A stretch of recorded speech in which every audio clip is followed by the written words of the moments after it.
Hey, good morning, everybody. I'm back. It's Robert Phoenix broadcasting to you live from the hill country here. Let me see if I can get jacked into the. It's a little more, how shall we say, robust. We're getting a lot of lag, pixelation. I don't know why per se, because now I'm going right into the old modem. Good morning, Robo Phoenicians. What's going on, Robert Will, Robo Will? Welcome to the proceedings. Lisa Marie, what's happening? Leanne, what's going on? Mary Grether in the house. 10 Dragon 14. Good morning. Misty Miner, there she is. Dame Judy Anderson, right there. FUP 77. Marie Gilson. Justice Moody, what's happening, Justice? Wendy Quintana. I used to be friends with the Quintana family in San Jose, California, and Ronnie Quintana was a buddy of mine in San Jose. Even though he allegedly stole a girl I had a crush on, Ron was still my friend. Hope he's doing okay. Let's see. We got Ian Barber, Kristen Avalos. What's going on? Oh, I got a little Yellow Jacket. Hey, Yellow Jacket, what's going on here? Just checking me out, scanning me. T-Girl in the house. Finka. Oh, recording is coming. Yes, Lynn. It's coming. Taking an FB break. Need the psychic space to breathe. I know. I took an FB break a long time ago. I still have a page there, and a lot of the 11th Housers hang out over there. So I will be having a private section on my new blog, which I think will be good for y'all. It'll be good. You get to have your own page. You get private blog posts. You get to have your own identity, your own icon. It's going to be super cool. We might even bring in private chat at some point. Apparently, chat is quite hackable, so I need to find the right client. And certainly, I'll be doing private streams on that private blog. Hey, it's coming. You will be able to divest yourself to some extent with Facebook until I solve the chat situation. So it's on its way. Okay, it is on its way. We got Natasha Lloyd, closer to heaven than anybody else in the chat today. Welcome, Natasha. Kelly from Vegas in the house. Tondar, what's going on, Tondar? Carrie Rose, Angela Marino. I'm up. Cheers from NZ. Cheers to you, Angela. Welcome to the show. Cheryl Oshiavo. What's going on, Cheryl? Peter. Good afternoon, Peter. Diana Young in the house. There's Ren Star. Cindy Burton. Sherry Lewin. Hi, Sherry. Getting back to you today per our conversation that we started on email. There's the Uncle Glenn. What's happening, Uncle Glenn? Frank Bry. Good morning, Frank. And Kristen Avalos. Hello, Kristen. Good to see you. All right. We are rocking, it looks like. I've just decided the start time for the show now is going to be 9/11. So there you go, 9/11. That's an easy number for you to remember, right? No more 8:45, 9 o'clock. This thing's starting at 9/11 and hopefully done by 10/11 or slightly thereafter. DJ MC, what's going on, Michael? How are you? Got a new Matrix Mash with Emily, which we did yesterday. Go to her YouTube channel. Check that out. We cover a lot of ground, a lot of territory, and it's a good episode. And we actually go into some pretty dark places around some of the recent deaths, both real and on the internet. By the way, we're seeing people die, like the Mark Angelucci, the lawyer from California who was one of the stars of the Red Pill documentary. A number of people, Nick Cordero, Kelly Preston. We talk about Kelly Preston, John Travolta, The High Strange with John Travolta's son, Jet, who supposedly died at the same resort that Anna Nicole Smith died at. A very strange place. Again, down in the Caribbean islands. What's up with the Caribbean islands? And we talk about John Travolta as being a certified jet pilot. So, the story has it that John Travolta can fly any plane, including a massive plane, like an aircraft plane, like a plane that you would go from, Los Angeles to Chicago in. He's that skilled and that licensed as a pilot. Quite interesting. And of course, there's the Scientological roots with Travolta as well. So really under the radar, Kelly Preston, his version of Rita Wilson, supposedly died of breast cancer. So we get into that. And then also the internet deaths, like the death of Stefan Molyneux, right? When you're canceled, when you're erased from social media, you're done. You're done, right? They just summarily execute you and you're gone. You may have a physical life, right? But in a version of the Matrix, you've been terminated. Just like how in the version of the Matrix, you can be terminated in the Matrix and outside of the Matrix, and then I guess inside of the Matrix, you're terminated as well. Does that mean that Stefan Molyneux doesn't exist? Well, he still does exist, but to get access to Stefan Molyneux now is going to be kind of a different exercise. Rouge V, who I've talked about on the show, and the conversion experience that he had through E. Michael Jones and his relationship with Logos. He got his Twitter channel, or his Twitter space, I think YouTube space as well. No, I know on Twitter he was booted off of Twitter, and I believe YouTube, if I'm not mistaken. Now, I'm going to get into some of this today, and one of the reasons why, Nicholas Grimm said, had a bunch of synchronicity between you, James True, and Polly yesterday. You all seem to be on the same wavelength. Yeah, Max Egan's YouTube channel has been deactivated. So, when people go through the online and the offline, so there's a high online mortality rate, apparently. Yeah, I think that, James True and me and Polly circle around a lot of the same content, and I think we have some different takes on it. But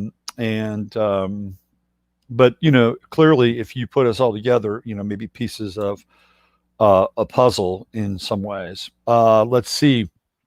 Michael says, great episode. Oh, thanks. So I guess you've seen the piece with them. I was really tired yesterday when I did that. I was kind of like, man, I had a big day, long day. And it was I just crashed kind of in the middle of the day. James True is a hack. Oh, that's interesting. That's interesting. He is a hack. So, I'm not going to get into personality politics. I try to avoid that. I've done it before, and man, have I gotten roasted, like seriously roasted.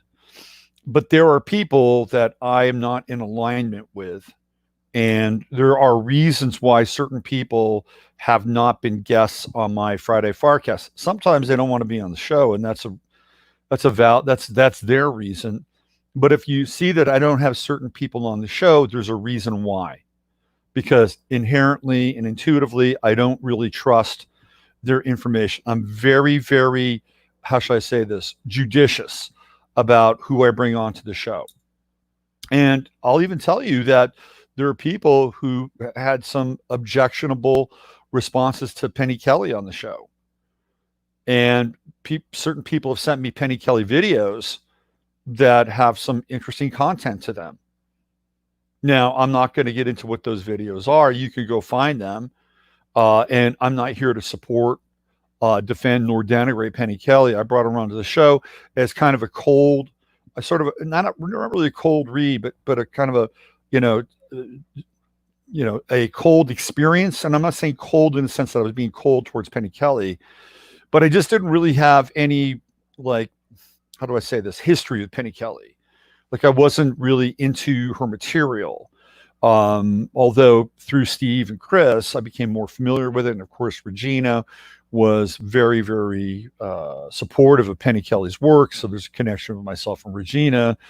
But I've got a pretty good guidance system and compass. And so I generally tend to migrate towards people that I think are interesting and have something to say. So based on the relationship with Bonnie, Willow, and Stephen Chris, and even Regina to a lesser extent, and the fact that a lot of people are into Penny Kelly, I brought her on the show. So I was really, in a lot of ways, discovering Penny Kelly for the very first time. Well, I didn't say for the first time. I mean, I had some background. I was able to do an interview with her. I knew some of her story. And that said, I got emails sent to me that were not very supportive nor positive of Penny Kelly and her work. And some of the videos would say, well, maybe there's, a need for a second look here. So I'm not going to get into them too much. You can go find her videos. I'm not here to throw gasoline on Penny Kelly and light the match. That's not what I do, right? Unless, of course, it's really warranted. So this is all about who I have on the show. And if there are certain people that have not been on the show, there's a reason why. There's a reason why, because I don't feel intuitively connected to that person or intuitively connected to their material. And that I play a kind of a longer wait and see kind of game. Okay. So somebody brought up James True, said he's a hack. And, I'm not going to comment on that, but I will say that I have not had James True on my show, and I'm sure he'd be a very, very interesting and compelling guest. For me, the jury's still out on James True. I'm just being honest, okay? I'm not going to weigh in on one side and be a James True champion, and I'm not going the other side, and I'm not going to say James True is a fear-mongering hack and shill. I'm not going to do that. I'm gonna be in the center of this thing, and I'm just going to sit back. I'm going to sit back. And until I have a real definite kind of idea about who a person is, they can be in the guest room, and that's fine. The existential guest room. And there are other people that are kind of in that bucket. Not that they may even want to be on the show. They may say, "Who the fuck is this guy? Why do I want to be on his show? Oh, he's all that." But no, I have some standards, and I try not to bring people on the show that are going to lead people astray. That's a really important thing for me. I don't want to bring some sort of Judas goat on the show. And I'm not saying that James True is a Judas goat. I'm not making the connection between the two. I'm just telling you, that's my philosophy. That is my philosophy. And there are some people who have flat out rejected being on the show. And I'll give you an example. Okay. I'll give you an example. So everybody's got a different opinion. Global Mile says your instinct on True is correct. James True is definitely not a fearmonger. So you see, even in the chat room, we can't even agree on James True. There's no agreement on James True. It's just my instincts, and I do believe there's a bit of fear. There is a bit. I wouldn't say, is he an alarmist? I mean, in this culture, if you're not an alarmist, I think you're kind of missing the boat in some ways. It's how you deliver the alarm, right? Michael Tessarion. I liked Michael Tessarion's work very early on. I thought it was brilliant. I don't know enough about what he's doing now. I would certainly have him on as a guest because his early work I thought was really kind of groundbreaking. And I don't know where he's at now, but I'd love to have him on the show. I would love to have him on. True is trying to lead people away by deception. See, there we go. So you see, we're in a weird place now.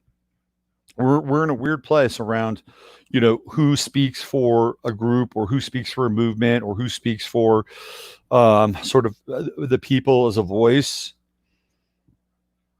I just know I have a filter. I've got a filter, and I trust my filter. I've been refining my filter extensively and intensively for the last 10 years since I've been doing this. Haven't made too many missteps. I've made a few. Yeah, I think most people I've brought on the show have been, I think, pretty credible and representative of sort of a process that I go through.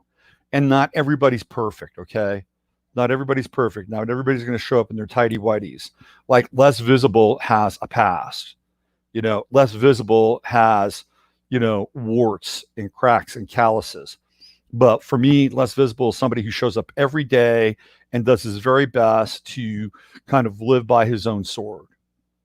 So he passes the smell test for me 24/7. I know he's fallible. I know he's fallible. He and I have a relationship offline, and I know some of the stuff that he's gone through that we did not even talk about on the show. So I know he's fallible. We're all fallible. I'm fallible. I've got some stuff in my past, which I've tried to do my best to be very upfront about and transparent about, and I've made mistakes in my past. We've all made mistakes. We've all fallen off of the train or the truck. I'm going to use the train metaphor of grace. We've all fallen off at some point in time. The 90s for me was a notorious period, totally notorious period of my life. I experienced a lot of really good and some very dark and intense stuff. I had Pluto and Scorpio in my ascendant. Do the math on that. So, but again, I try to bring people in that I feel have at the very least done their work and that I have kind of a filtered system with. I will tell you a story though about somebody who I did try to get on my show. And, is this in the realm of like gossip? I don't know if it is, but I will tell the story because it's true. And it goes back probably about 4 or 5 years ago, and it has to do with Joseph Farrell. And people kept, no, it's even longer ago. I mean, we're talking about 2013. I would ask people like, who do you want to have on the show? And people would tell me, well, we want to have this person, we want to have that person. And Joe Farrell, Giza Death Star kept coming up. I'm like, oh, okay, let me check. Oh, it'd be great. You guys talk a lot about the same things. You have a great conversation. Okay. Let's check it out. So I reached out to him and I gave him the links and everything. Like, okay, here's who I am. This is the show. I'd love to have you on as a guest. And I think I was communicating to him through Facebook at the time. And I never got a reply. I'm like, well, what's up with that? I know that we had just a bit of an early conversation because he did reply to me the first time, but the second time I got no reply. Like I established the communication and then I sent him the information. Okay. So I followed up with that and I said, hey, just checking in with you. I didn't get a response to you being on my show. And I just wanted to see, where you're at with it. And he says, well, that was my response. I'm like, what? Like him not responding was his response to me. Oh, okay. All right.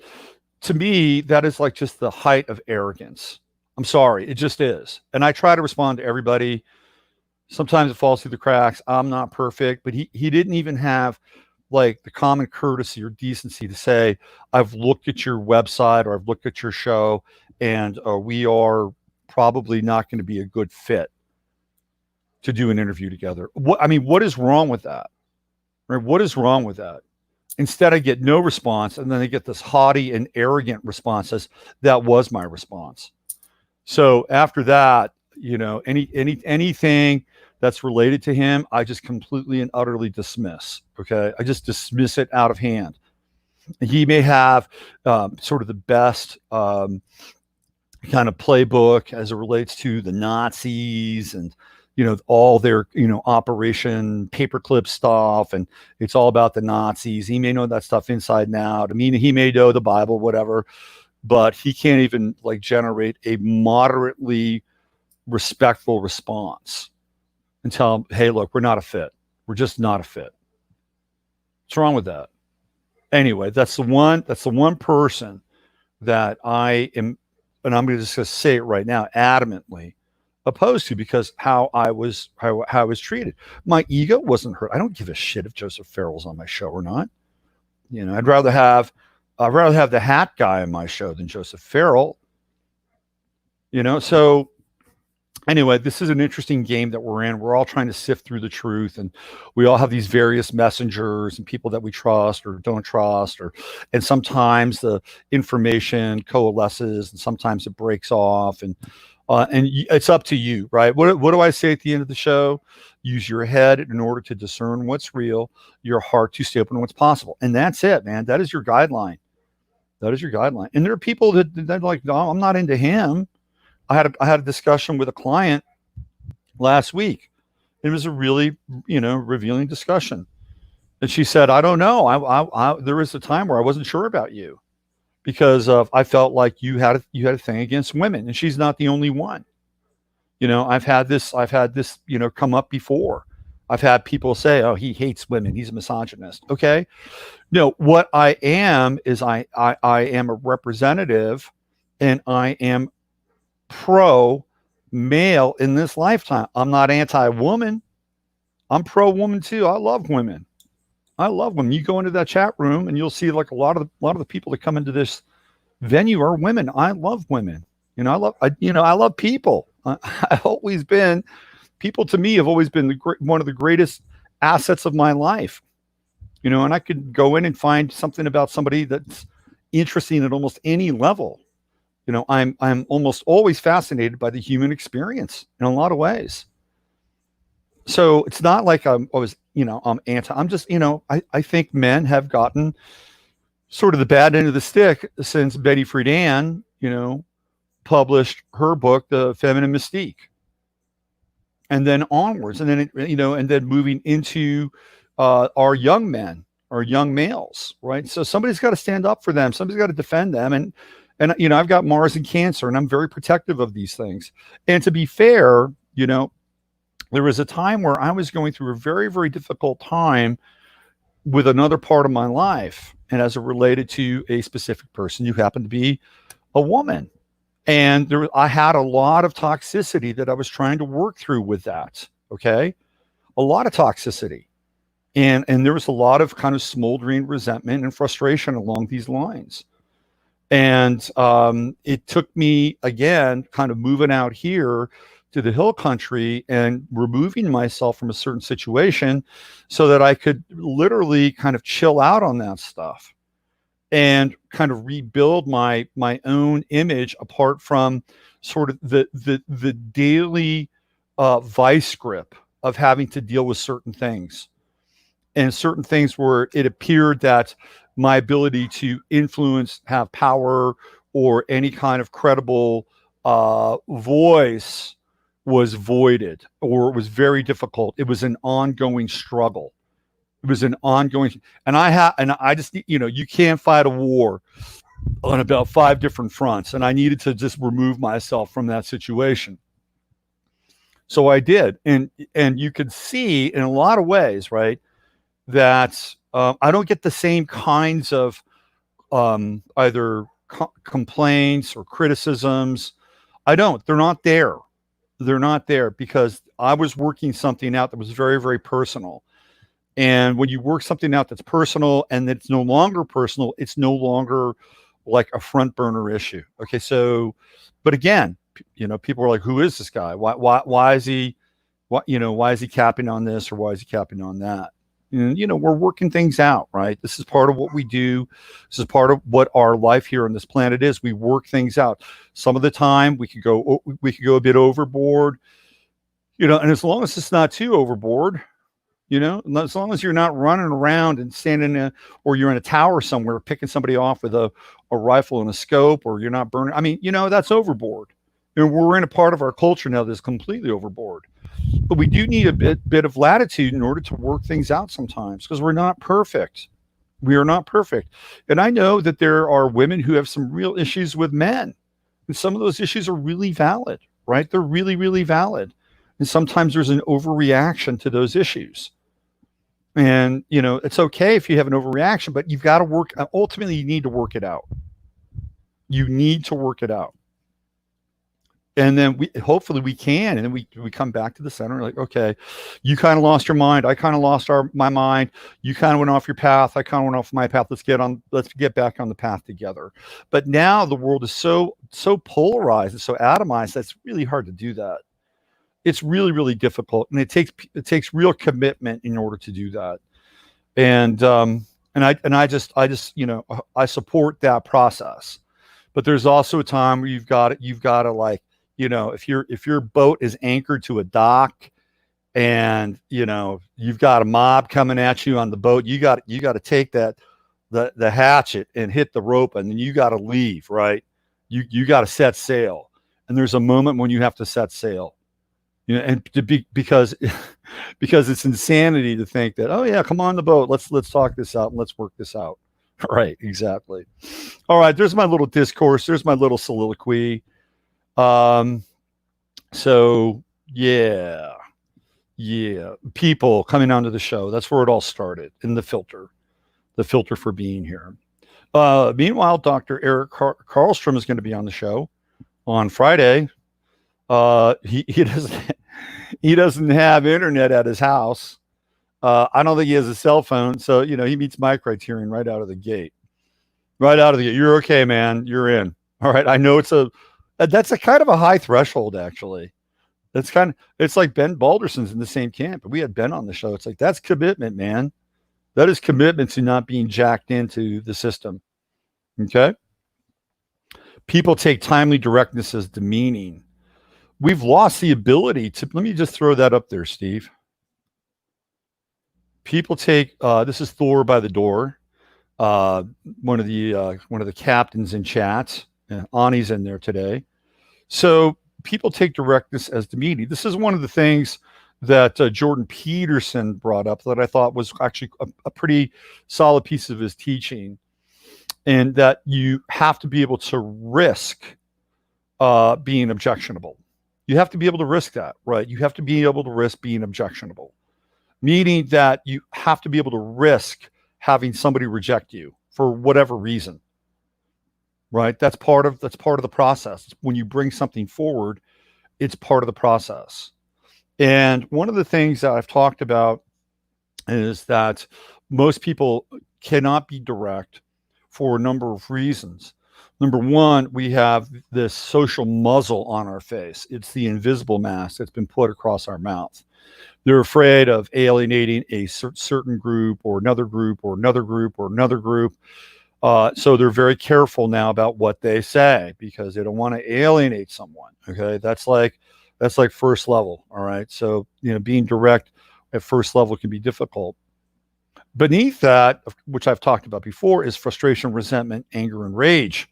So a lot of people don't want to go there because if they go there, they're sitting on a volcano of like fury. And they don't know how to process that.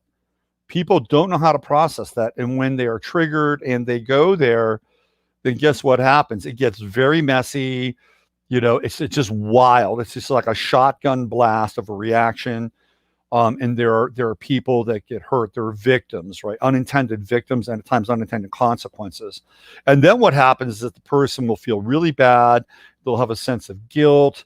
They'll have a sense of remorse. So it makes being direct even more difficult moving forward, okay? So people need to be able to be confrontational at some level. I remember one time I was, I used to live in this apartment in Austin where a lot of this stuff started. 2 apartments in Austin in the same complex. This was apartment number 2. And I was on the second floor. It was such a weird scene, this apartment. Okay. And it was in a nice apartment complex, but it was such a weird scene because everything was so thin. Like the floor was really, really thin. And it's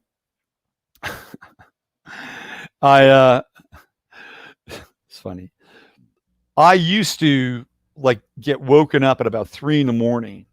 by the couple that lived below me, screwing their brains out. Right. 3 a.m. It was like, okay, there they go. Now, the weird thing about this couple is that this is a 3-bedroom apartment. They had 5 kids. They had 5 kids in a 3-bedroom apartment. And they had this really big dog. This really, really big dog. And I worked at home, of course, and this dog would bark all fucking day. So eventually I went to the office. I said, look, because I'm not afraid I'm not a Karen, but if somebody's got a big ass fucking dog in their apartment, which really shouldn't be there, by the way. Like if you're going to have a big dog, you need a house, you need a yard, like scale your animals to size. All right. If you've got an apartment, scale your animal life friends, your forms, your buddies to size. Don't have a big fucking dog in your apartment. It's not fair to the dog. So every day, right? That's what I would get. You're a dog right now. A little dog though. And it's over there. I'm like, shit, I can't work on clients. I can't do shit. I walk around the house. So I went to the office and I said, So look, these people below me, they got a big dog and it's barking all the time. It's like they're not there to walk it during the day or anything. Like, can you talk to these people? So they talked to the people, and eventually they got rid of the dog. Okay. And then they got a little dog. All right. But there was a period where there was one of the girls, there was a little girl there, and I would walk downstairs and man, just laser beams from her little eyes because she knew that I was the guy. Right. She knew that I was the guy. And I, by the way, I was kind to these people. I had a bunch of Lego stuff that my kid didn't use. I had a little boy and I gave them the Lego stuff. Right. It's like, oh, he's not using it. Here you go. Your little boy probably like this. Here's some Lego stuff. So it wasn't like I was an asshole or a dick. Actually, was, fair and kind to these people. Like, you want to be kind to your neighbors. But that little girl, man, she knew that I was the reason that dog was in her life. I mean, she wanted to kill me. But then they got the little dog. And then she's outside walking the little dog now. And she's loving the little dog. And all of a sudden, like, her perspective around me changed. Like, she was happy. I tell you, man, it was so weird, right? So weird. And then eventually the two bunnies and their 5 kids left and they got a house. Thank God. Good for them. But then the neighbors that move in after that are even weirder, okay? Even weirder. Now, they are so sensitive to sound. Remember, this is pretty thin, right? And at that time, my kid was, 10 years old, 11 years old, and he'd bounce around like a freaking pogo stick. And if I was downstairs, I'd probably get upset too. But I wasn't aware of how loud it sounded. And so eventually I was like, oh, okay, you got to be cool here. You can't be playing slam dunk Nerf basketball inside the living room. It's just, you shouldn't be doing that. But there was this one night, I've always had this weird thing with neighbors and noise. It's weird. Anyway, this one night, we weren't even doing anything. We're just going to bed. And all of a sudden I get the broom on the roof. Boom, boom, boom. And it's like, oh, you don't do that. You don't do that. I kept my mouth shut. And then one day I was coming home. I think I was coming home. And I think I'd had a stop at Jack Allen's. And these people came out and they confronted me about the sound. And they said something to me. I'm like, okay, I got to deal with this. So I went down and I confronted them and I laid it out. And the woman was getting ready to call the cops. She was getting ready to call the cops because I wasn't being angry. I was just directly confronting them about their bullshit and their banging the broom. So come to find out, they have 2 kids. She works and the father's homeschooling the kids in the apartment while I'm working, and he finds it to be disturbing. I'm like, okay, I get your story. Okay. Here's what I find fascinating. Like, that apartment that I was renting, that was about a $1,600 a month apartment. Like, why can't you get a fucking house for around $1,300, $1,400? Why? Well, because they're building their house and they're living in this apartment. Okay, so if you're living in an apartment, you got apartment kinds of things that go on. It's just the way it is. It's just the way it is. Did I go downstairs and knock on the door of my neighbor and say, hey, could you please not fuck at 3:00 in the morning? Could you please like, maybe fuck earlier in the night or something? Right. I just knew that that's the way it is in apartments. That's how this shit goes down. It's apartment living. That's the way it is. You try to be respectful to the best of your ability. So, but the moral of the story here is that I was willing to confront them about the fact that they were being assholes with the broom on the roof, right? And for something that was really minor in a lot of ways. And guess what? We sorted it out. And by the time they left, they were fine. They were friendly. I told them I supported their effort to homeschool their kids, right? But in order to get to that point, we had to go into the confrontational space. We had to get into the octagon of the emotions, of our patterns, or our assumptions, and then we figured it out. We solved it, And look, I'm not an expert at this. I got a bunch of planets in Libra. I can be confrontational avoidant on some level, but on other levels, I'm not. So it just depends on kind of what the stuff is. But ultimately, it's important. We have to go through these spaces. We have to practice this, because when we practice it, it allows us to deal with situations in the real world in real time with a clear emotional palette, so that you cannot be manipulated. That's how it works. That is how, and we all get triggered. We all get triggered with certain things, right? Wherever you have shame or guilt in your history that you have not resolved, those are your trigger points. That's where you're vulnerable. And if you want to not be vulnerable, you work on those trigger points. You look at your shame and you look at your guilt and you exercise them. You exercise them so that when something happens in real time, you're not. What do you think this whole thing around white privilege is about? Why do you think it's so effective? It's not because people have shame and guilt about their ancestors maybe owning slaves.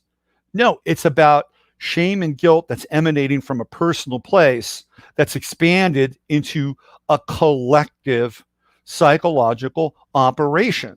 What they're doing is they're actually playing upon the unresolved guilt and shame that people have.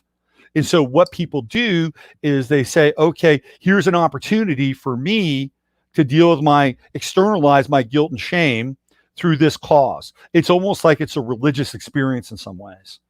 And so they'll attach themselves to that without really dealing with the real guilt and shame, which is still underlying. It's still beneath the surface. And just because you have some kind of a public ritual in which you've aligned with a certain group and say, yes, this is the reason why this is, and I'm complicit and all that stuff, it's not going to get down into the root of why you are doing that. It's a personal experience that's being translated into a collective solution. And it's not really a collective solution at all. It's not. The flip side of that is you could go to the other side. The rage, the anger, what's beneath that? I'm telling you, it's the same thing. Guilt and shame. Guilt and shame. Guilt and shame are the culprits. And it's being worked out in a completely different way. Right? So instead of like dealing with guilt and dealing with shame and really understanding it, it's like, okay, we're going to put this thing on full blast. We're going to turn the flamethrowers on. And then the other side capitulates, says, oh, well, we've got guilt and shame too, but we're going to go about this in a different kind of way. You see how it works? The root cause of this is really internal. It's an internal root cause. And until we solve that, until we really shine a light on all of that in every single aspect of our life, we will be triggered. We will be manipulated. We will be at the result of somebody else's cause. So that's the work. People say, well, what can we do? What can we do? Well, the first thing you do is you've really got to get a bullseye on your guilt and shame, and you got to be relentless and rigorous with it. And then once you stare it down and you realize maybe there were times in your life that you couldn't have known any better, right? Or maybe there were times in your life where you did something out of some weird or callous motive and you hurt another person. You should get in touch with that person, clear it up.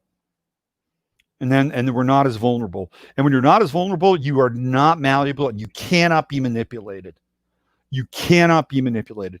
Most people lead really unexamined lives. Really unexamined lives. And even in Christianity and religion, there's this kind of prophylactic that keeps the person from really examining the unexamined parts of their lives. The expiation of sin comes from some sort of external release or relief, right? This is what happens. Oh, you're okay now. You're okay. Thank you for sharing. That's fine. It has its moments. But in order to really get to the root, you got to do it yourself. You got to be your own priest. You got to be your own priestess, whatever. You got to be your own ordained administrator of your own experience. But once you get there, people can't fuck with you. Well, they can, but it's much harder. It is much, much harder, right? It's much harder. And then when shit happens in real time, you can figure it out. Do you want to engage? Do you not want to engage? Do you want to confront? Do you want to divert? Do you want to take a different course of action? Do you want to play with it? Do you want to turn it into something humorous? Do you want it to be paradoxical and ironic and a joke? Do you want to remain silent? There are so many options in the moment. There are so many options in a moment. And the only way you can understand the options is to be in the moment. And the only way you can be in the moment is to not have any background noise or background tapes operating. And once you get rid of those, all of a sudden, guess what? Your ability to respond is decided by something completely different. You're not just a lab rat in a fucking cage where people are prodding you, where the social condition is prodding you. And we get tested on this every day. Now, you could do it with compassion. You could do it with empathy. You don't have to do it with malice. You don't have to sit there and because malice just creates more malice. But truth has its own vector. You know, I had a look. So I'm going to use Lynn. Finca is in the chat room. Okay, she's in the chat room, and I'd had a session with Lynn on Sunday. Wish her happy birthday, by the way. Great person. Finca is a wonderful, wonderful human being. Been through a lot in her life, and I just, you know, tip of the cap, Finca / Lynn. You have done a lot of things that most people can't even begin to wrap their head around. You moved to another part of the world and you created a little Xanadu for yourself. That takes a lot of effort, a lot of willpower, a lot of perseverance, and a lot of love, right? So you've done something in this lifetime that a lot of people don't even understand. But I had a session with her on Sunday, and I was trying to get a point across, and I was a bit more adamant in my conversation with her than I've normally been with her, or at times other people. And there was a reason why I was adamant.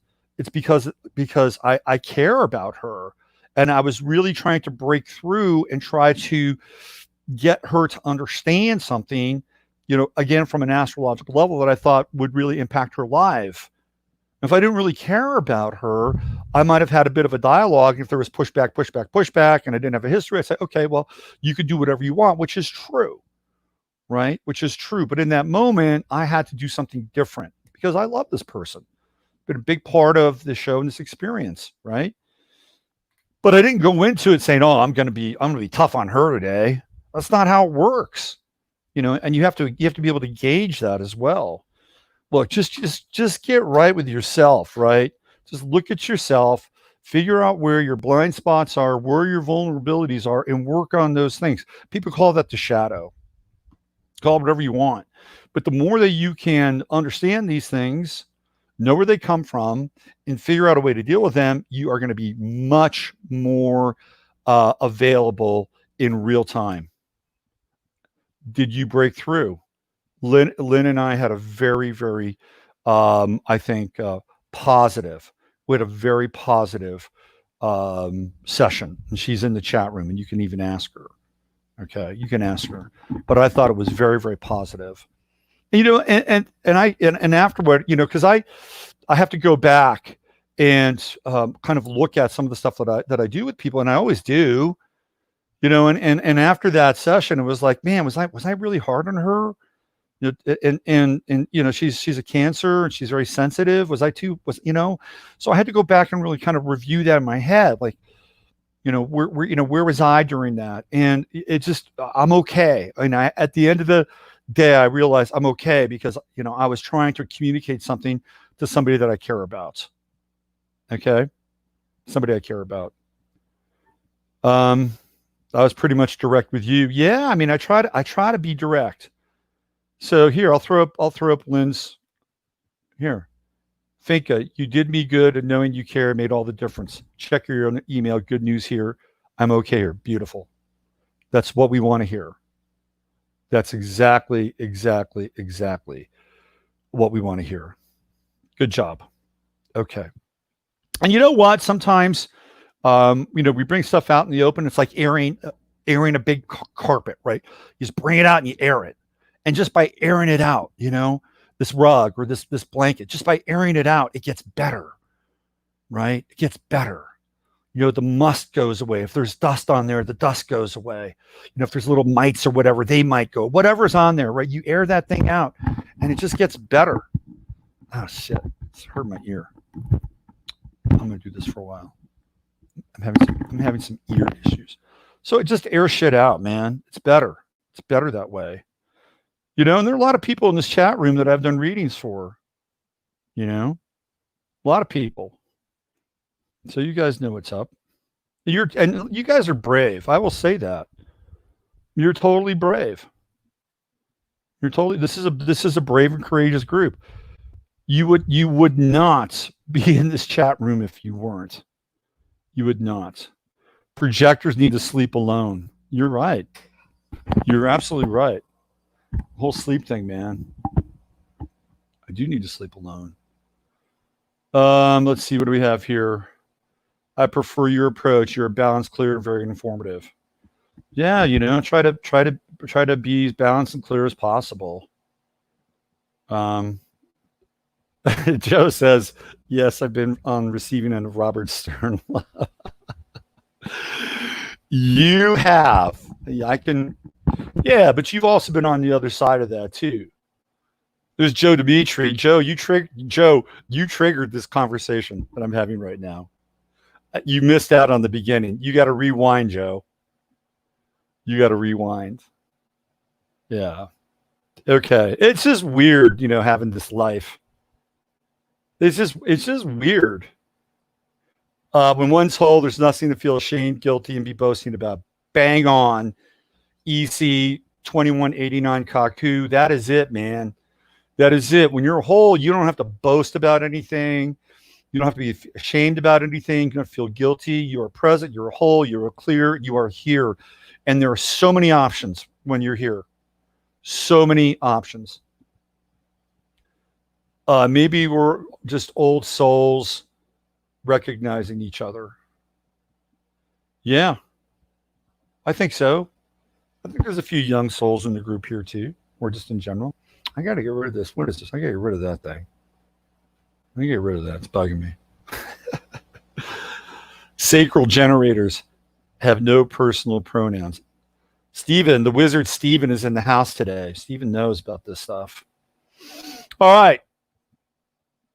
What do I want to put up there? Let's see. I want to.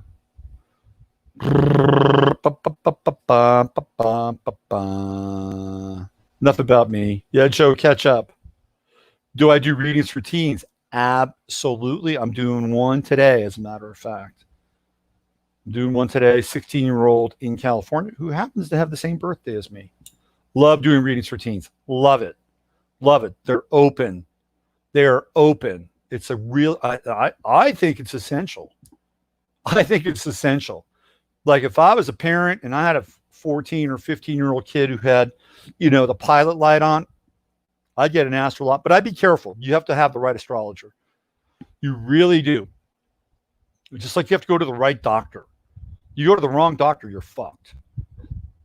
You go to the wrong healer, you're fucked. You go to the wrong astrologer, you're fucked. And there are good astrologers out there. I'm not saying that, I am the right one, but you have to be very, very careful. And I've had people that have gone to certain astrologers and they're like, geez, I didn't really get anything out of that. And it's like, okay. So they're looking for, a person that can kind of like work. And I've had other people say, man, I went to this one person. They're really great. They gave me a great reading. So you got to be careful. Use your radar. And the one thing that, again, whatever the healer is, and we all have bias. We all have bias. At times I have a bias. Okay. And I'll admit to it, but you want to find somebody who has the least amount of bias in anything. You want to find somebody who is pretty much agnostic on some level. And it's interesting. I've had people that have had readings with Stephen Forrest, and then they've had readings with me. I'm like, oh, okay, well, this is interesting. So of course my ego will kick in and say, well, how did I compare to Stephen Forrest? Because look, I'm trying to, you try to understand where you are in hierarchies at times. You try to understand that in hierarchies, because Stephen Forrest is kind of legendary, the father of evolutionary astrology. And this one person said, well, you're different. Stephen talks about like sort of the mythology of your chart, which he does. And I had a reading with a guy, 2-hour reading, and I was hitting on the same themes that Stephen Forrest was, but using different language, which I thought was interesting. So anyway, I had to understand where I was in relation to these hierarchies, and there are some really good astrologers out there. Just choose wisely. You don't have to choose me, but just choose wisely. Okay. Let's see. Some astrologers also can give misleading suggestions. I agree with that. Astrologers have a great responsibility. Healers have a profound responsibility, really profound, and you have to be very cautious when you're working with somebody. You can fuck somebody's life up by giving them the wrong advice or using fear, or, you have to really be very clear about like potential, especially when you're moving into transits and future potentialities. You got to be really, really clear about that stuff, because you don't want to throw something in motion that is going to be some kind of self-fulfilling prophecy. That's just the way it is. Okay. So choose wisely. If you want to find somebody else, or just choose wisely. I don't care. Tarot card reader, whatever, a doctor, a dentist, right? Just use your discernment. Okay, let's get out of this. Dear blessed and holy Father, Mother God, the great central sun, within the universal light, which is the light of Sananda, Yeshua, Emmanuel, we ask that only the highest and best information come through this channel on this day. We also ask for the qualities and embrace the qualities of faith and courage, of intelligence, direction, guidance, endurance, strength, flexibility, and most importantly, love. We also ask that any karmic residue between any of us is purified, clarified, cleansed, and burned away. So be it. Let's get rolling. Okay. So here we go. A lot to cover today. How do I get rid of this? I need to. There's a way to like get rid. Here, let me go. I just need a new chat. Here, I'll do it right now. Okay, I'll just do this. Okay. Let's get rolling. All right, I'll put that up there. Okay. And I'm going to show. All right, here we go. All right, where do we start? Well, first of all, I want to jump in on Trump and the Trump train, and I want to talk about vaccines, and I want to talk about DACA. These are political issues, but they're political issues that you need to be aware of. Okay, so what is happening with the vaccine stuff? This is a very, very important piece of information. I'm going to try to rip through as much of this stuff as possible today. Okay, now there are people in chat or people watch this who are Trump supporters, and I completely understand why. I have always found Trump to be at the very least interesting. And I've always said that you cannot trust Trump. And I don't care who you are. You could be Paul Singer. You could be Steve Bannon. You could be Benjamin Netanyahu. You could be, what's his name? Mike Pence. You can't trust Trump. He is Sun, Uranus conjunction, true note in Gemini. For crying out loud, this is somebody who will turn the tables constantly. Trump is a Heyoka trickster on freaking steroids. And just when you think he's moving in one direction, he goes in the other direction. He does this all the time. And I don't believe it's unintentional, by the way. I think there's a strategy behind it. There's some good and there's some bad. There's some good and there's some bad. And there's some good and there's some. This is how Trump operates. And I believe that there is some kind of esoteric principle involved. That's what I believe. He's got Jupiter in Libra and squares off against a lot of his Cancerian planets. So trying to find balance with that Jupiter in Libra, and also kind of the intense sort of emotional content that goes along with all that Cancerian information in his 11th house. It's in conflict, right? There's a conflict there that he has to work out. So we've seen this all the time with him. Now, what it leads to theoretically is, he's playing 5D chess. He's way ahead, right? He's way ahead. He's making moves. So what's interesting is that when that happens, it always suspends one's ability to judge what he does, which is a very effective strategy, because there's really this kind of no sense of completion at times. And yet those things are hanging out there thinking that, okay, well, it's part of a much bigger, grander plan. And then when it all comes together, you'll see. We'll see. Then that's kind of the Q mantra, right? So I'm going to go into sort of the theoretical bad side of Donald Trump, President Trump. Now, you be your own judge around this. And I'm going to present you with some evidence here that suggests that when Trump defunded the WHO, he moved it into the GAVI Alliance. So what is the GAVI Alliance? Let's look at this. And I'm not going to spend like a ton of time on this because we got a lot to go through today. But it's pretty important. Okay, so let's see, where are we?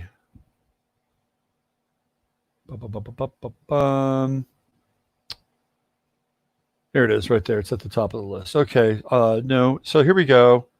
The source here is The Last American Vagabond. Pretty good website. So here he is, a vaccine bait and switch as millions pulled from WHO. Trump gives billions to Gates-founded GAVI. Now, some people will say that he's doing this so that he can be in control of the vaccine, that he's in control of Gates, right? That he controls the medical narrative. Okay, that may be true. That may be true. And it may not be true. But what is true is the fact that he's giving GAVI a bunch of money.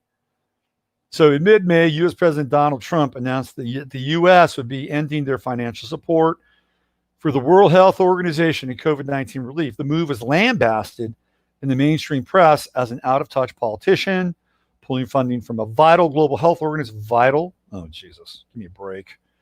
During the middle of a pandemic. To Trump's supporters, the decision was met with the typical cheering and celebrated as another Trump victory against the globalists.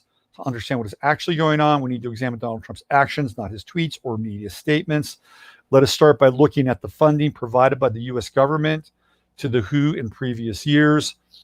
The latest numbers from fiscal year 2018, numbers are not available from 2019 to 2020, show an estimated $281.6 million to the WHO from the U.S. Okay, so that's basically from 2018 to 2020.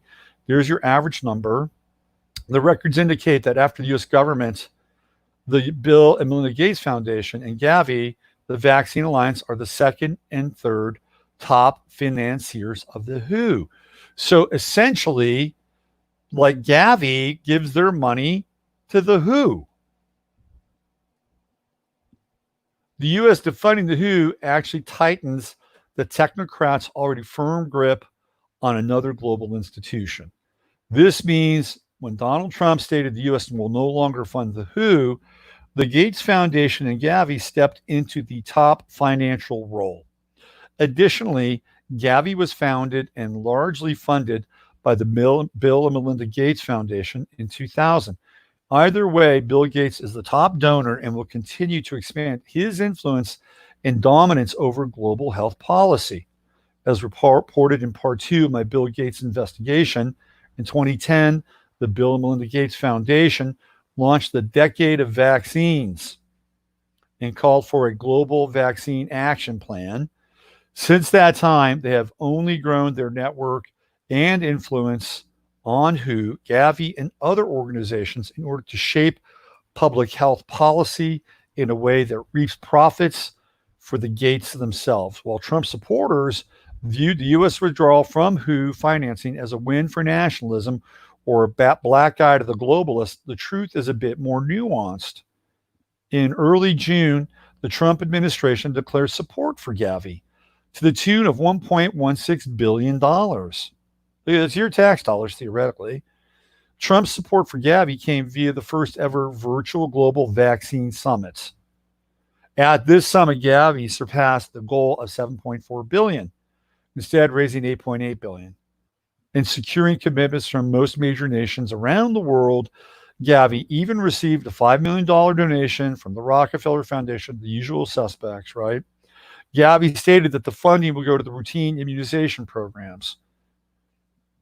and will also help the public-private partnership play a major role in the rollout for a future COVID-19 vaccine. Okay, if you think there's only going to be one vaccine, if you think there's only going to be one version of COVID, you better wake up and smell the fucking napalm, okay? There'll be COVID 20, there'll be COVID 21, there'll be COVID 22. And they'll continue to roll these vaccines out just like they roll out for the seasonal flu. This is not a one-shot fixes all. And we haven't even gotten into the hydrogenized gel on the vaccine side of things, which basically jacks you into the freaking mainframe, okay? All right, let's keep going. More than 25 heads of state and 50 leaders of international agencies, NGOs, and private industry attended the fundraising event.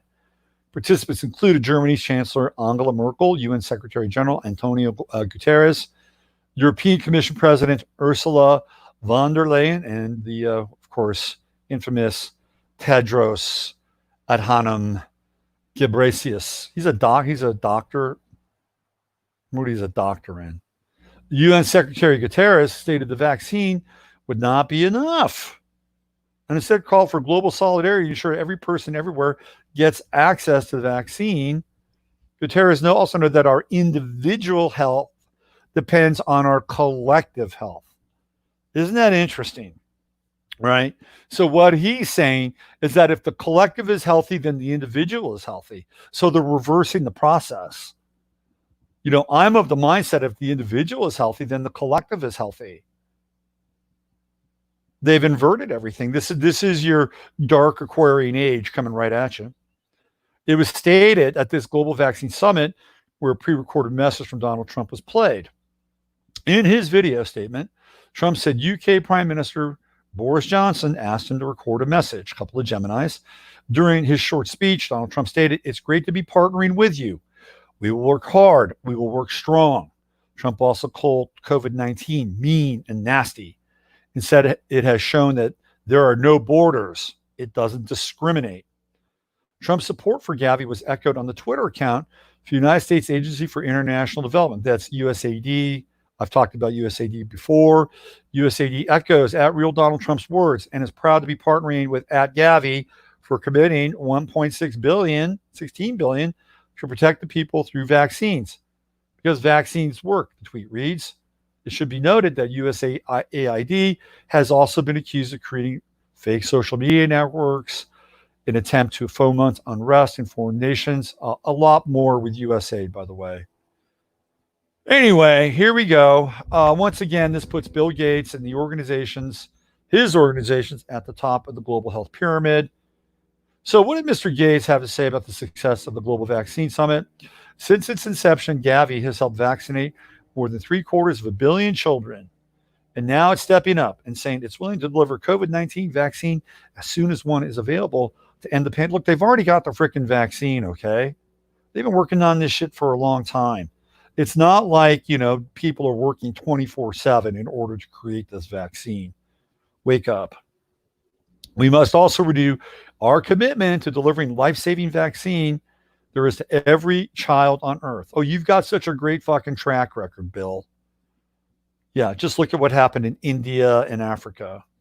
Trump's administration support for the development of vaccines to fight COVID-19 is also visible in a more recent virtual event organized by Global Citizen and the European Commission. On June 27th, Global Citizen hosted the global goal, Unite for Our Future, the concert, which was supported by philanthropies, Bloomberg Philanthropies, Bill and Melinda Gates, Wellcome Trust, and corporate partners, Citi, Procter & Gamble, SAP, Verizon, Vodafone. Once again, the funds raised at the event went to the Gates-founded GAVI. During this event, Kelly Craft, interesting name, United States ambassador to the United Nations, announced the U.S. commitment of $545 million of GAVI million for GAVI towards COVID-19 relief efforts. Together, we must work in an open and transparent and supportive manner to build a safer, more resilient world. We must be the true multilateralist in the best sense of the word, working toward, wait for it, the common good. This is your ambassador for the U.S. at the United Nations, Kelly Craft. Okay. All right. So let me jump out of here.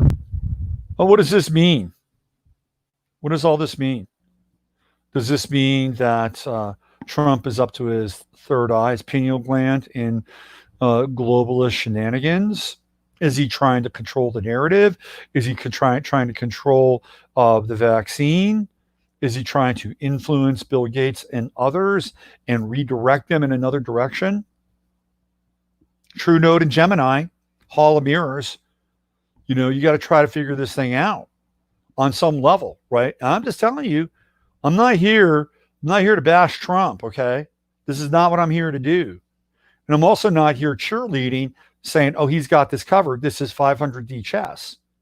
Because if you take that perspective all the time, people can get away with a lot of shit, okay? They can. They really, really can. So what you need to do is you need to factor that information in. And if you think that this vaccine thing is moving forward, then you got to have a mindset around it. You've got to have a mindset, and you got to be prepared. Now, the first people that are going to be vaccinated are going to be the troops. The United States Army, they're always the guinea pigs. They're going to be the troops. So they're going to be vaccinated. They're going to be vaccinated. They're going to be indoctrinated. Okay? They're going to be indoctrinated. And if they're indoctrinated and they say, what, and here's the deal, right? Whether they believe in it from a moral perspective, that they believe the vaccine works, right? And they're doing it for the country and God and everything else, or whether they know that the history of vaccines or the military is really dangerous and they're making a choice to take the vaccine, because if they don't, then guess what's going to happen? They're going to get kicked out, and then they're going to lose all their GI benefits, which they've worked very hard for and taken a lot of shit for. So they know that if they take the vaccine and they're not with it, then the attitude becomes like, fuck you, motherfucker. I took the vaccine. Now you're going to take the fucking vaccine. Okay? So wrap your head around that. Those are the two frame sets when the military gets the vaccine. It's either we're in it to win it, and we believe in the vaccine, or look, I know this is dangerous, but I have to do it. So if I have to do it, you have to do it. And maybe there's a third thing in there, but I don't have the time to kind of go in there and explore that. So what are you going to do? What are you going to do when all of a sudden wearing a mask kind of looks like, a day at Disney? You got to think about this. You better start thinking about it now versus 2 months from now, October, November, where I think a lot of this stuff is going to start to kick in, either pre-election or post-election. Could happen right after the election, maybe before the election. So what are you going to do? How are you going to deal with this? You're going to have some legal document? Well, maybe you could look into that. Are you going to, ditch your cell phone so you're not part of the contact tracing program? I mean, look, you got to have mindset around this.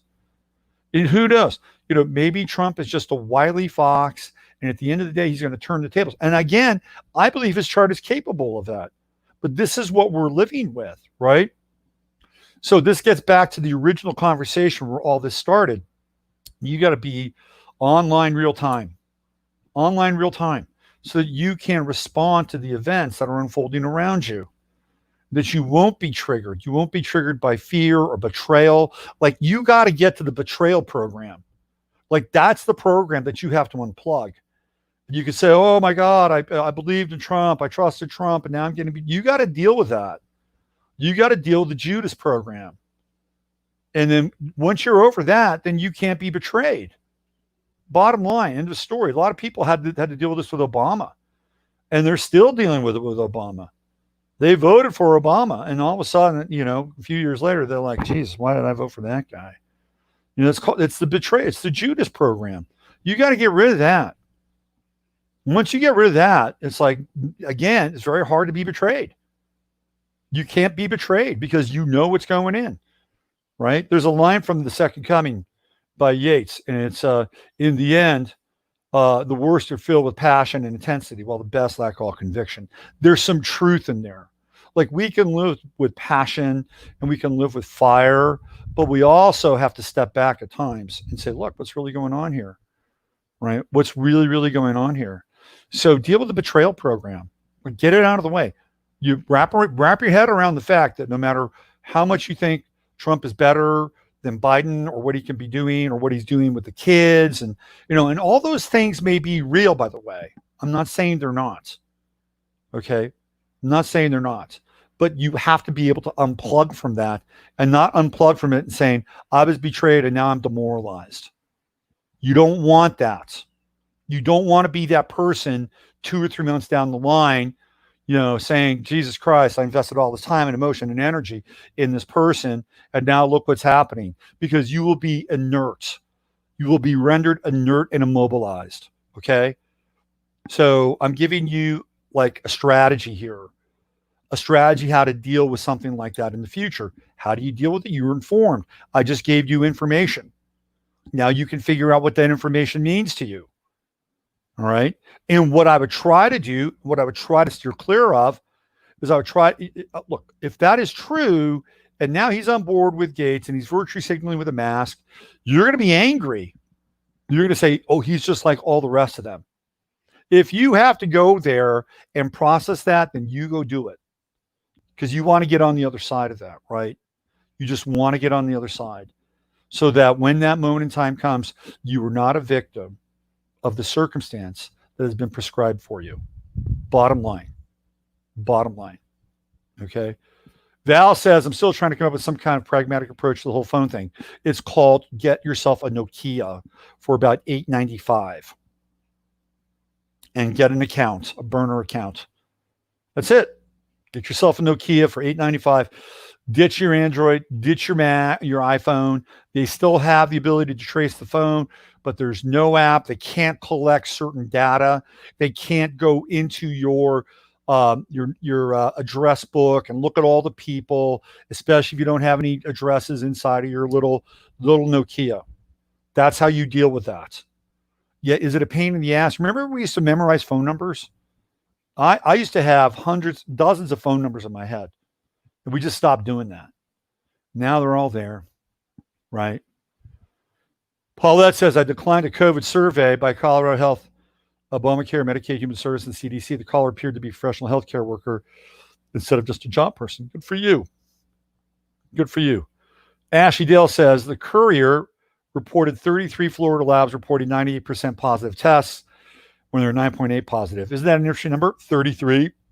I've read the story. I was going to bring it up. Thank you for doing it, Ashley Dale. Thank you for doing that. 33. Isn't that interesting? Of course they are. Busted. They're pumping the numbers. I'm not saying there's not a there with COVID-19. There is a there. There is a there. There is something that is impacting people. And I'm going to go on record and saying, if you had COVID-19 at one point, the flu thing or whatever, it's probably still going to hang out with you. It's probably still going to hang out with you. And I talked about this yesterday. I feel like it's a version of herpes or HIV and God forbid AIDS. It's like hiding out. Okay. It is hiding out. So what you want to do is you want to stay healthy. That's what your plan is. It's a bacterial infection. The phone thing pretty much thinks that FCC passed the deal in January, location data on every phone. That has been the case. That's been the case. Of course.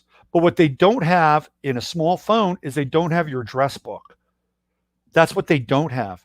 And you can limit the access to that invasive sort of search of technology by at the very least not having people's names on there. Okay. There is no perfect, like you can buy a phone for about $1,800 and it is a completely secure phone. Like they have these phones out there, like the black phone or whatever. Who knows? Maybe they've got back end encryption, whatever. But you just want to limit. You want to be able to limit the kind of damage. If you want to, just get rid of your phone in general. If you want to just go all in, get rid of your smartphone. Get rid of your phone. We used to live without phones. Get rid of your phone. You could just have your phone in your home. Drive without your phone. That's that. If you want to go all in, get rid of the fucking phone. That's it. That's all you got to do. Or if you go out, leave your phone at home. Leave your phone at home. Don't go out with your phone. A lot of people actually practice this. So there you are. There are some options. There are options. Okay, let's keep going here. Let's What else did I want to talk? So I gave you sort of the background stuff. Now, the other thing, which is troubling, and again, I don't mean to pile on Trump today, but unless we bring this stuff out into the open, it does not get talked about. And sometimes, again, by shaking the rug out or shaking the blanket out, we get to air things out. And sometimes, we talked a lot about 4th of July, and I'm convinced that when you bring something out into the open and give it the light of day and some attention, it diffuses the potential for it to happen. Okay, I'm convinced of that. So let's talk about this now. And I'm going to bring this into the conversation. So now the headline is a bit misleading here. It's a bit misleading, but it's something you need to pay attention to. Trump to sign order giving road to citizenship to DACA recipients. Now, this is through the New York Post, which is a paper I actually like. President Trump on Friday pledged to sign an executive order creating a road to citizenship for Dreamer immigrants, although a press secretary later backpedaled on the plan, and some experts say he's not authorized to do so. Trump told Telemundo anchor Jose Diaz-Balart that the order would lead to citizenship for deferred action for childhood arrivals DACA recipients. One of the aspects of the order is going to be DACA. We are going to have a road to citizenship. But immigration experts and his fellow Republicans said Trump would have to go through Congress for such a sweeping immigration policy. Now, here comes Ted Cruz. There is zero constitutional authority for a president to create a road to citizenship by executive fiat, tweeted Texas Senator Ted Cruz. So, maybe they're playing, the polarity game, but Cruz is not on board. It was unconstitutional when Obama issued executive amnesty, and it would be a huge mistake if Trump tries to illegally expand amnesty. White House Press Secretary Judd Deere later released a statement saying, as the president announced today, he is working on an executive order to establish a merit-based immigration system to further protect U.S. workers. What does that mean? The statement added, furthermore, the president has long said he's willing to work with Congress on a negotiated legislative solution to DACA, one that includes citizenship along with strong border security and permanent merit-based reforms. This does not include amnesty. So we're having a Gemini moment here, right? We're getting two streams of information. And, if you're a Trump supporter and you have been adamant about the wall, immigrations, security, and all that stuff, right? If you're in that camp, then that announcement should trouble you on some level. It should trouble you, okay? Because what he's doing is he's theoretically kind of going back on his promise and going back on his mandates. Now, my thing has always been make the country, the people that are coming here from, a better place. Help make it a better place.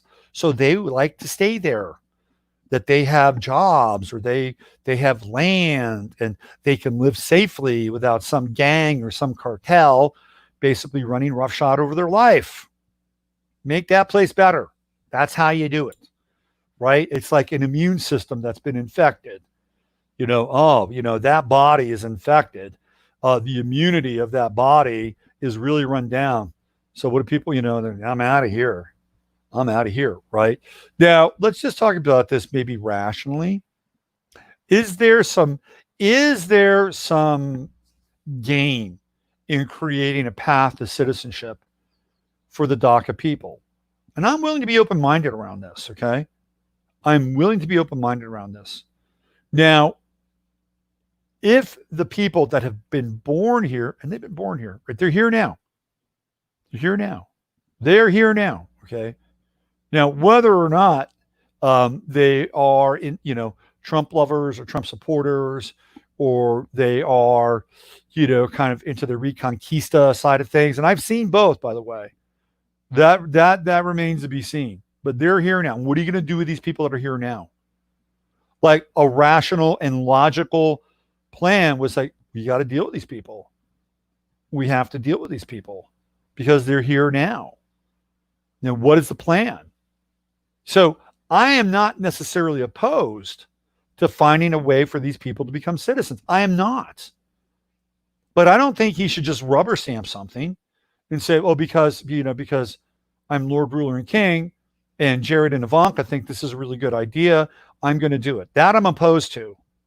That I am opposed to. If people want a path to citizenship, that's great.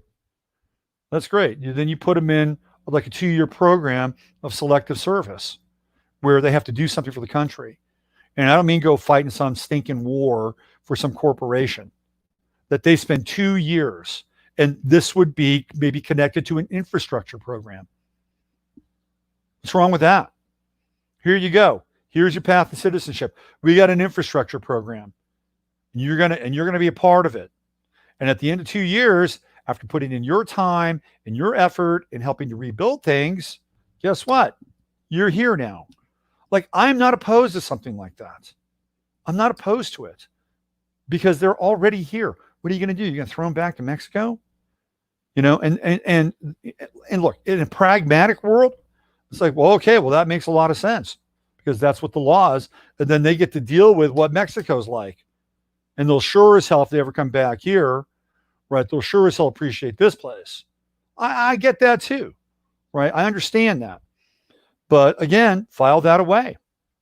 I don't think he should use an executive order. Shit, if he's going to use an executive order, then use an executive order against YouTube. And sorry, YouTube, I love you because you keep me here. But let's just say the social media companies. Use the executive order there.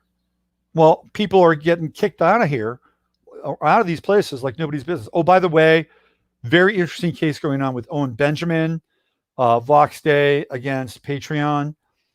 Emily and I talk about it. If you want the update on that, go to Emily's Matrix Mash, and we get into it, and I break down all the details for that.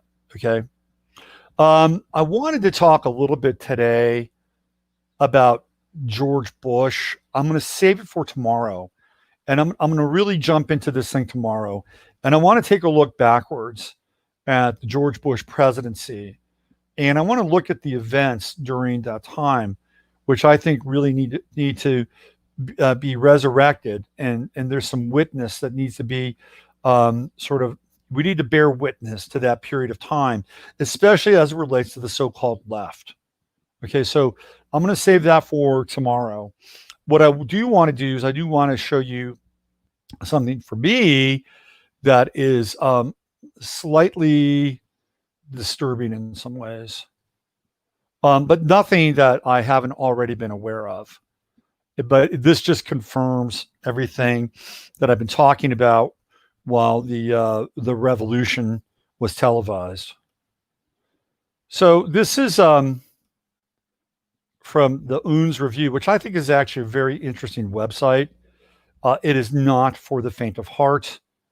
If you want your convictions challenged, then this is probably not your website. But I do go to this website because sometimes you will see information that is just not available. Okay. So this is what you want to pay attention to right here. Trove of leaked FBI Fusion Center. DHS documents provide insight into Antifa, Charlottesville, political bias, and the erosion of civil liberties. So on 622, a group of anarchist hackers called the DDoS Secrets, that's the DDoS, dumped 270 gigabytes worth of internal documents belonging to regional police, fusion centers, the FBI, and DHS. The documents provide interesting insight into state surveillance tactics, political bias, and dynamics, and how threats are prioritized. Pay attention here. The files dated from 2015 to 2020 in the sample National Justice looked at show a massive contradiction between the FBI's ideologically selective priorities and the actual intelligence being provided to them by regional police centers, which often stress the role of Antifa as instigators of violence. Police know anarchist extremists always instigate violence at rallies. Law enforcement is fully aware of who provokes the fighting and rioting at riots, the left. The documents from fusion centers across the country Intelligence provided by local police repeatedly report this. An intelligence assessment by the Northern California Regional Intelligence Center regarding the Berkeley riots of spring 2017, where anarchists and free speech activists faced off, painstakingly details the various criminal tactics Antifa groups use to disrupt and physically injure lawful protesters and police officers. The anarchist extremist groups in question continue to use the same tactics to this day, yet rarely face any criminal charges. The FBI is fully informed on the matter, including where the anarchists in California train in paramilitary tactics, yet refuses to investigate or prosecute any anarchist group for conspiring to commit acts of violence. The Boston Regional Intelligence Center reported similar information in its investigation of the Boston Free Speech Rally. On August 19, 2017, Brick noted that the nationalist and free speech demonstrators, about 60 of them in total, had a permit for the event, while the anarchist groups showed up to heckle, veto them, were there illegally. The leftist rioters began attacking the protesters, later began engaging in gratuitous, yet apparently coordinated violence against police officers attempting to intervene, causing multiple injuries. The most interesting of all document of all is an intelligence assessment by DHS in the run-up to the now famous Unite the Right rally in Charlottesville, which starkly contradicts the mainstream media and the FBI's narrative. In a document dated August 9, 2017, DHS wrote, "We assess the anarchist extremists' use of violence as a means to oppose racism and white supremacist extremists. Preparations to counterattack the extremists are the principal drivers of violence at recent white supremacist rallies." In other words, DHS accurately predicted through its intelligence gathering resources that the nationalist groups in Charlottesville would only engage in self-defense if attacked. The Charlottesville Police Department, mayor, and governor were all warned in advance that the Unite the Right had the potential to be the most violent rally to date. Yet, according to the Heafy investigation, they, either through incompetence, but most likely through malice, enabled the carnage by ordering the police not to intervene when the anarchists attacked the nationalists. Now, this whole event was a complete setup, by the way, which is a whole different discussion, but it was a setup. I don't want to get into it right now. DHS's ulterior motive for placing Russian nationalist group on terror watch list.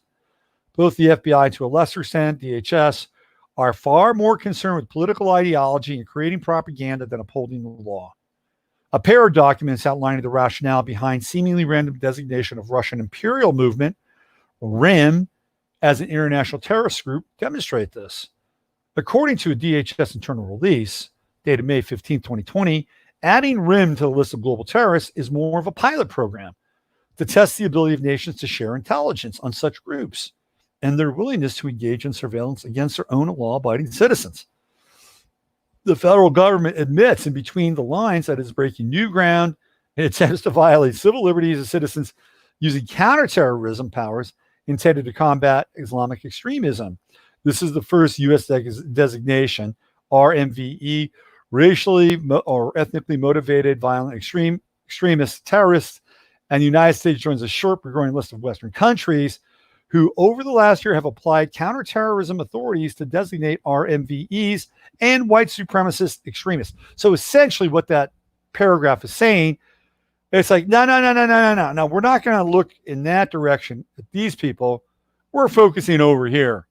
This is where we're going to put our efforts. This is where we're going to grab our data and our surveillance and intelligence from.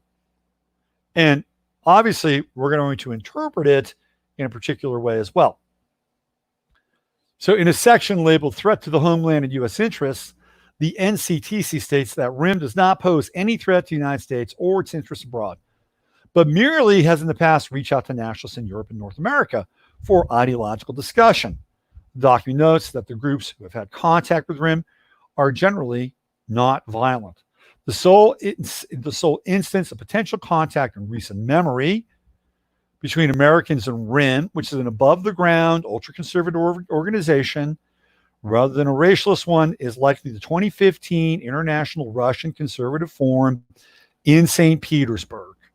The conference attracted above-ground mainstream political parties, intellectuals, and Christian organizations from around the world, ranging from Marine Le Pen's National Front National to Jared Taylor, the RIM terrorist designation is likely little more than an attempt to force right-wing populists in Europe to stay loyal to Washington. So the FBI prioritizes ideology over fighting crime. This whole section gets into the ADL, the Anti-Defamation League, and how they are influencing the FBI and what the FBI should be focusing on as terror threats. So now we see these organizations, these governmental organizations, these groups who are there supposedly for our security and protection, they're being influenced by third parties. So if they get certain tranches of data and a third party is telling them to ignore that tranche of data and focus on this tranche of data, then what's happening? Then the FBI is being guided and directed by a fifth column group. As for tech censorship and surveillance, the NCTC released an outline of the various social media platforms that should be watched. They distinguish between mainstream social media platforms, Facebook, YouTube, Twitter, Twitch, chat apps, Telegram, Wire, and Discord, and alternative platforms, Daily Stormer, Gab, 4chan, Fascist Forum, 8kun, and Stormfront. In recent months, people have been reporting an explosion in the presence of undercover federal agents and informants desperately trying to entrap users on Telegram, Discord, Gab, the Chans, and Fascist Forum. They're great at this.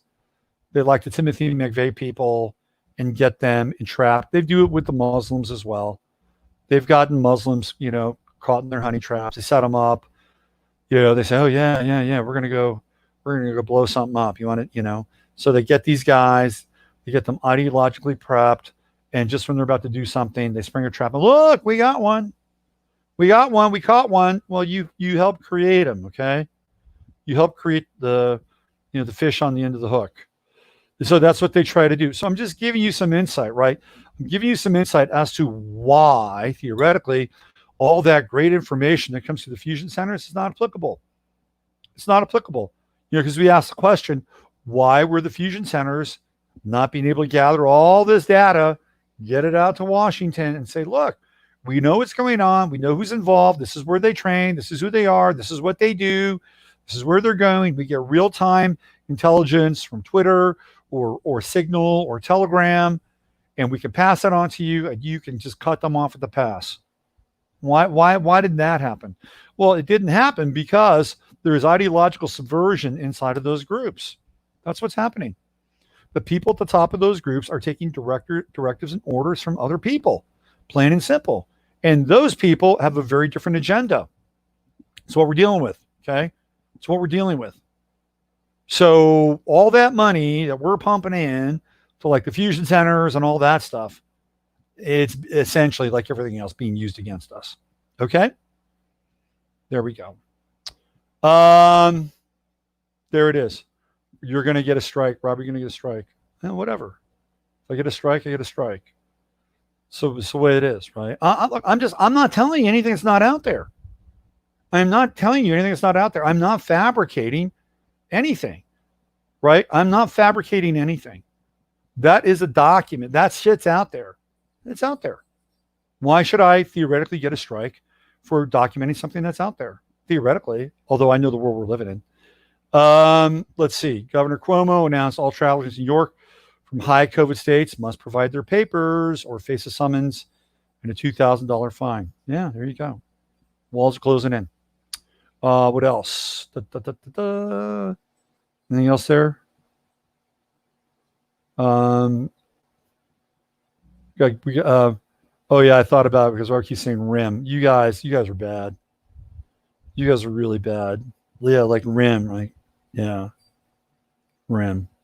There's you can find scatological references in just about anything, and sometimes, and maybe most times, are intentional. What else do we have? I sent a friend in India $200 bank-to-bank wire. I had to give so much info about why I was sending the dollars. If the FBI think you're providing material support, they'll get you too. Yeah. Mm-hmm. Yeah. Let's see. What was UNZ? UNZ. UNZ. UNZ. California Conservation Corps was just what Robert proposed, but guess what? It's full of a lot of Latino conflict between who was born here and who was not. You just got to settle it out. You know, you got to settle it out, right? I mean, whatever. Who's born here, who's not. Even if you're not born here, you should probably do it. Do a 2-year tour. You should do a Gilligan's Island. A 3-hour tour that turns into a two-year tour. It's when you're 18. If you're 18, bang, there it is. And by the way, and I've said this before. I think when somebody's 18, that they should do compulsory service for this country. No matter what your color is, no matter what your background is, you should do compulsory service. And I firmly believe that. You should have a year of private compulsory service. You should have a year to understand how to defend the fucking country. This is what happens in Switzerland, happens in Israel. And it should be done here. Of course, they'd want to vaccinate these people. So, I'd have to have an asterisk or a disclaimer, but there's nothing wrong with that. There's nothing wrong with that. And, you would be investing in the country. You would have some kind of investment in this place. And then you could use the credits that you get out of it for further education or further training. It wouldn't just be for it wouldn't just be for slave labor. And that 1 year of sort of non-military kind of training or understanding, right? That 1 year, you might even be able to pick up a skill. And if we had this, we'd be a much better place. Much better place.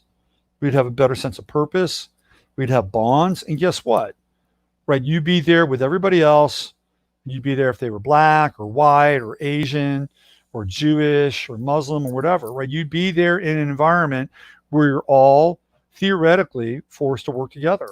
Forced in the sense that you're there for 2 years. You got to figure it out. If people don't want to be there, they want to get drummed out, then guess what happens? Then you spend that time somewhere else. You spend that time some other place, I wouldn't say in a jail cell or isolated, but you're isolated. You have to spend 2 years, maybe somewhere in nature in an area that's completely cordoned off, and you get to hang out there for 2 years. That's it. You can hang out there for 2 years.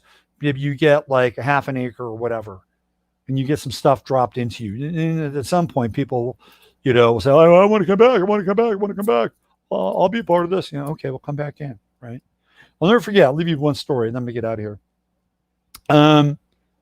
When I was a kid, I was about 4 years old, I think, or 5 years old. I was in kindergarten, and I was a bit of a troublemaker.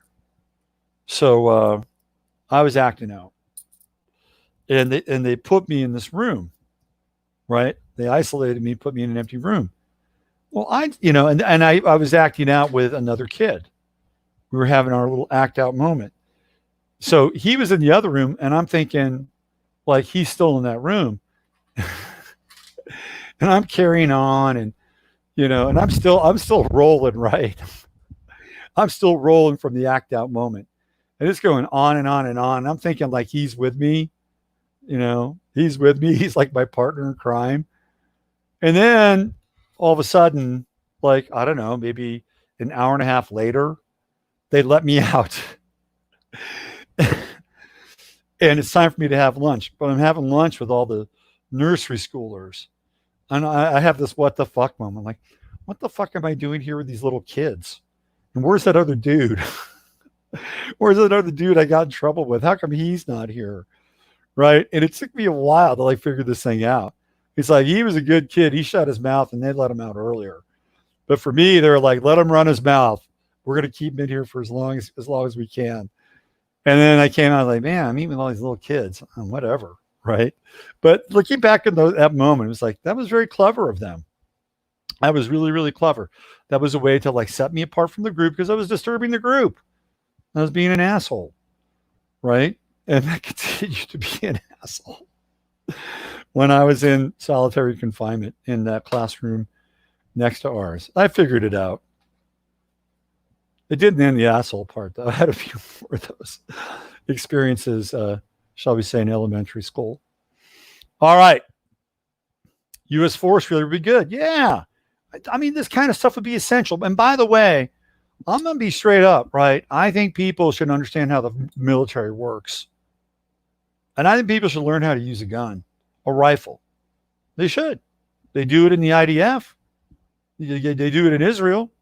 They do it in Switzerland. When you're done, you get a rifle. Why? Because you get to defend your country. That's why. Responsible use. All right, there we go. That's it for me today. I will be back tomorrow, and I'm going to get into the Bush stuff. I think it's important that we go back down that memory hole because we have to know how we got here. We have to know how we got here. And if I popped your Trump cherry today, I'm not necessarily trying to do that. All I am doing is for you, try to get you to understand the mindset so that if you are disappointed somewhere down the line, you will not be surprised by the disappointment. That's all I'm saying. You can still support him. You can still support the program. You can still support the idea. I'm not saying that you can't. But I also am encouraging you to have enough wherewithal so that you could have space for something else. What did Sananda say? To be in this world, but not of it, right? We have one foot in this world and we have one foot in the other world. And that's a walk and that's a practice. And this is a way for you to be able to practice that. All right. Use your head in order to discern what's real and use your heart to open what's possible. I'm Robert Phoenix. Thank you for joining today's live stream. I'll be back tomorrow. Chatlandia, I love you. You're the best. Bye for now.